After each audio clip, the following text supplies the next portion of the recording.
The Art of Worldly Wisdom, Baltasar, Gracian. A man at his highest point. We are not born perfect. Every day we develop in our personality and in our calling till we reach the highest point of our completed being, to the full round of our accomplishments, of our excellence. This is known by the purity of our taste, the clearness of our thought, the maturity of our judgment, and the firmness of our will. Some never arrive at being complete. Somewhat is always a wanting, others ripen late. The complete man, wise in speech, prudent in act, is admitted to the familiar intimacy of discreet persons, is even sought for by them. Avoid victories over superiors. All victories breed hate, and that over your superior is foolish or fatal. Superiority is always detested. A fortiori superiority over superiority. Caution can gloss over common advantages. For example, good looks may be cloaked by careless attire. There may be some that will grant you precedence in good luck or good temper, but none in good sense, least of all a prince. For good sense is a royal prerogative. Any claim to that is a case of lèse majestique. They are princes and wish to be so in that most princely of qualities. They will allow a man to help them, but not to surpass them, and will have any advice tendered them appear like a recollection of something they have forgotten, rather than as a guide to something they cannot find. The stars teach us this finesse with happy tact. Though they are his children and brilliant like him, they never rival the brilliancy of the sun. To be without passions. 'Tis a privilege of the highest order of mind.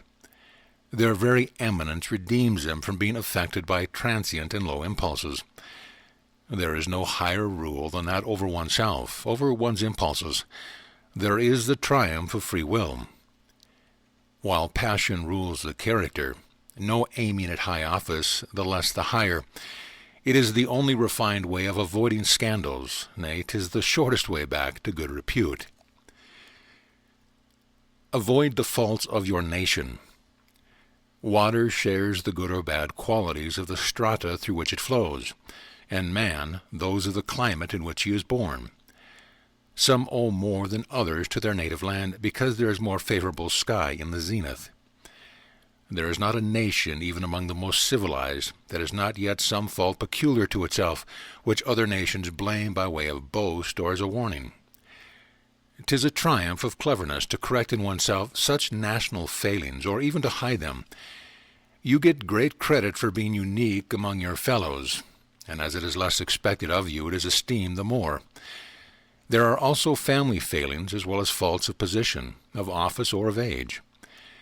If these all meet in one person and are not carefully guarded against, they make an intolerable monster. Fortune and fame. Where the one is fickle, the other is enduring. The first for life, the second afterwards. The one against envy, the other against oblivion. Fortune is desired, at times assisted. Fame is earned. The desire for fame springs from man's best part. It was and is the sister of the giants. It always goes to extremes, horrible monsters or brilliant prodigies. Cultivate those who can teach you. Let friendly conversation be a school of knowledge, and culture be taught through conversation. Thus you make your friends your teachers, and mingle the pleasures of conversation with the advantages of instruction. Sensible persons thus enjoy alternating pleasures. They reap applause for what they say, and gain instruction from what they hear.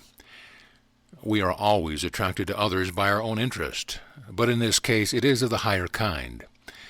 Wise men frequent the houses of great noblemen, not because they are temples of vanity, but as theatres of good breeding.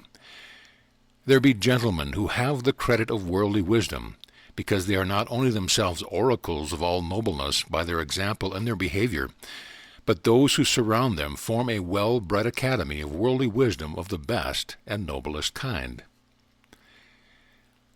Nature and art, material and workmanship. There is no beauty unadorned and no excellence that would not become barbaric if it were not supported by artifice. This remedies the evil and improves the good. Nature scarcely ever gives us the very best. For that we must have recourse to art. Without this, the best of natural disposition is uncultured, and half is lacking to any excellence if training is absent.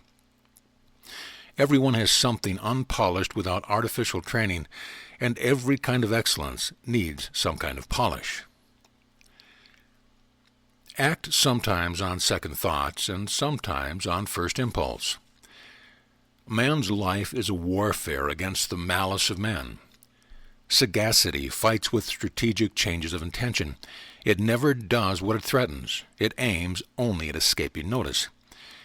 It aims in the air with dexterity and strikes home in an unexpected direction, always seeking to conceal its game. It lets a purpose appear in order to attract the opponent's attention, but then turns round and conquers by the unexpected. But a penetrating, intelligent anticipates this by watchfulness and lurks in ambush. It always understands the opposite of what the opponent wishes it to understand and recognizes every feign of guile. It lets the first impulse pass by and waits for the second or even the third.